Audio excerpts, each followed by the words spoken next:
Hi there, another book review video, and this time I'm going to talk about a book that you might heard of it, Crashing It by Gary Vaynerchuk. It's one of those popular books for content creators and entrepreneurs, and I've read it at the end of last year and find it's really helpful to build the content creating strategy for myself. So would like to share some thoughts and what I've learned from this book. Let's jump into it. So I think this book is famous because the author is quite well known, Gary Vaynerchuk. He is one of those gurus you always see, you always meet on social medias, different social media platforms. They are everywhere. And Gary Vaynerchuk is a great guy, share a lot of tips and tricks and inspiration about content creating, about how to become an entrepreneur and all things around that. So this is who he is. He has a lot of titles, like he's the chairman and CEO of Vaynerx, and he's the founder of many media companies, and also co-founder of Empathy Wines, Racy, and he also has the investors for many companies. Yeah, but you probably see his face on Instagram or somewhere else, or LinkedIn or YouTube. So this book actually is the second episode of his social media strategy books. So the first one is Crash It. It's published a few years ago, and it's really popular. And then he published this book maybe around 2019 or sometimes around that. And I just go straight to what I've learned. So after reading these books, I find some strategy tips, some opinions on creating your content, and some tips and tricks, of course, and something specifically around YouTube branding, which is really helpful for myself, and something like what I can do, right? But one of the most valuable stuffs from his book is the case studies. So there are many case studies he interviewed, or some people relevant to his book. So as the guests, so he invite them to share their successful experience, which is really useful and inspired for many of us.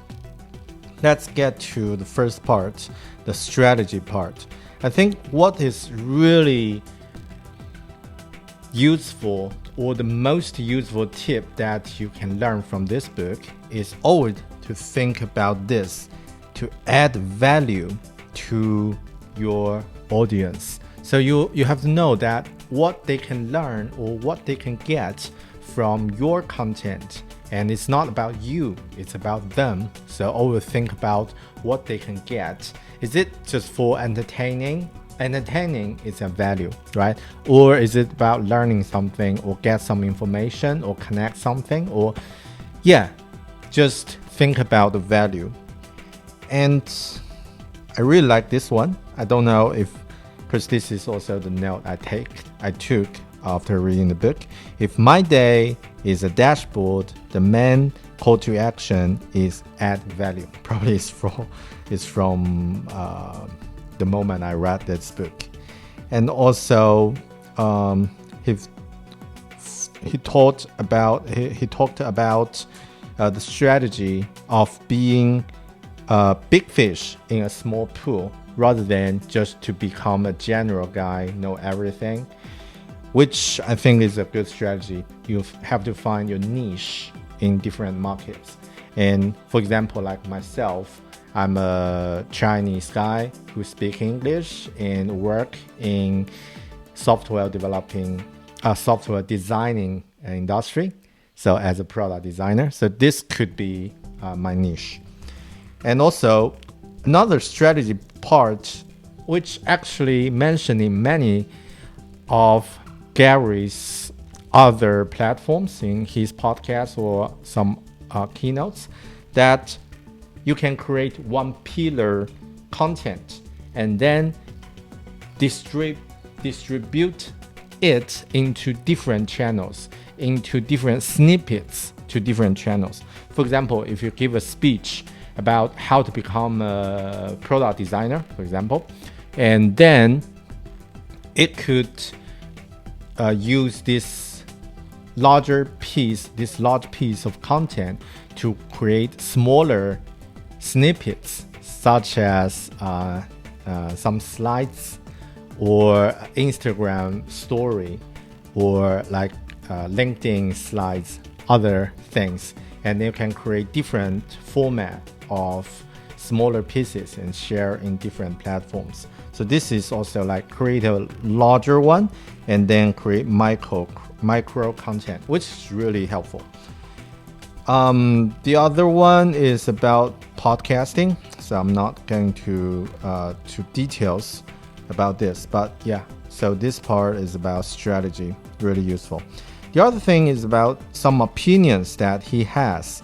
For example, he thought, and also he's quite enthusiastic about creating content, and he tried to persuade everyone who's reading this book, like you have to devote, you have to work maybe 6 to 8 hours every day besides your day job, every day without any break for maybe 5 years to see some result, which is insane. But if you really want to make something visible, or if you really want to make tremendous progress, this is what you have to do.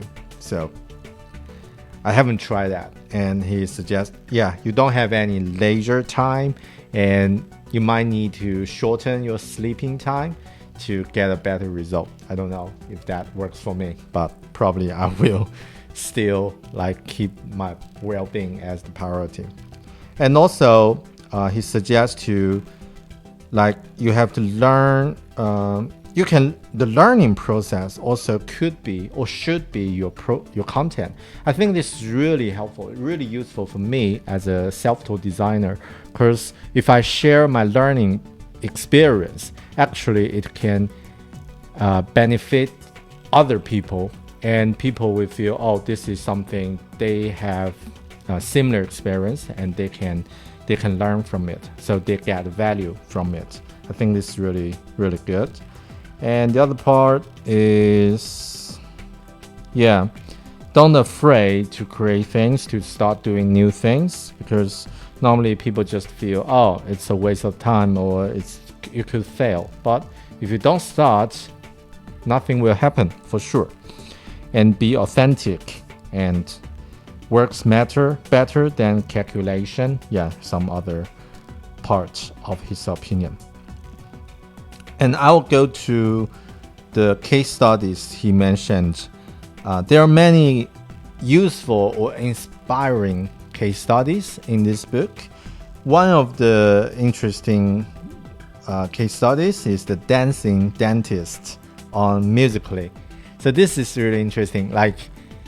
Normally we thought dentists should be really serious, and people are a little bit scary of them because they're mess around with your teeth.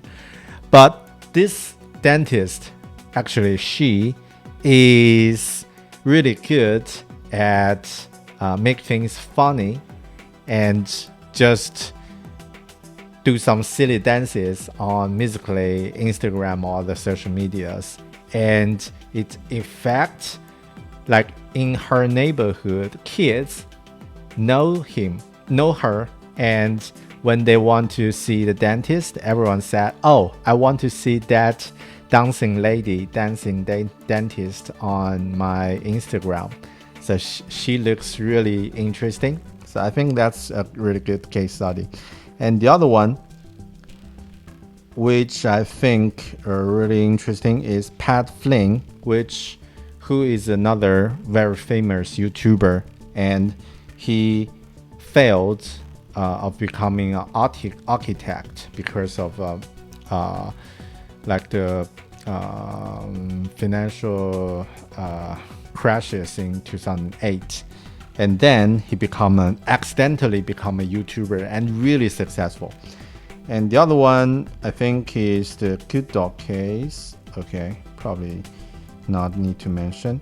Yeah, Rich Rohr. Okay, this is a really good one. So Rich Rohr is the author of Finding Ultra, and he used to have some health, alcohol, or other problems, and then he get really strict on his health and become a vegan. I think a vegan or vegetarian. And also he started to run marathon and then Ironman competitions. And then he started to write blogs, and then joined the CNN interview about how to be a really good stage at your health.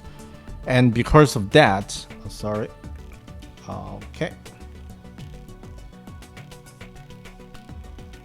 And just one night before the interview, he realized that this interview could be very popular, and then his blog could be visited by many people, and he can do something about that, monetize it. So he did an all-nighter to make an ebook and about how to cook in a healthy way, and it go viral. The interview went viral, so that he sold many of the copies about this of this ebook, and it paid a mortgage for 2 years, which is amazing. And I think it's just seize the opportunities.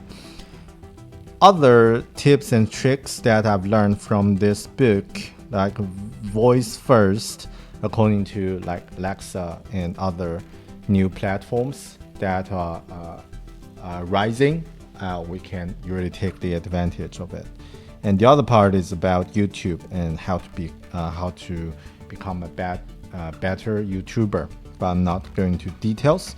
In general, I think this book is really good to learn if you want to start your own content creating business or as a hobby. And also it's good to learn different platforms and how different platforms is, and then as a guidance strategy, so that you can build your own strategies. But flip aside, I think this book doesn't provide much practical tips for you to get started. And from the inspirational point of view, it's great. There are so many things can pump you up. But in general, I think from a practical point of view, maybe it's not as good as I expected. But still, it's a good book. So check it out. Crashing It by Gary Vaynerchuk. And thanks for watching this video. If you feel this one is useful and you like it, please leave a comment and be sure to subscribe my YouTube channel, Bear Talk. I'm Bear, a product designer who lives and works in Auckland, New Zealand. I will see you in the next video. Bye.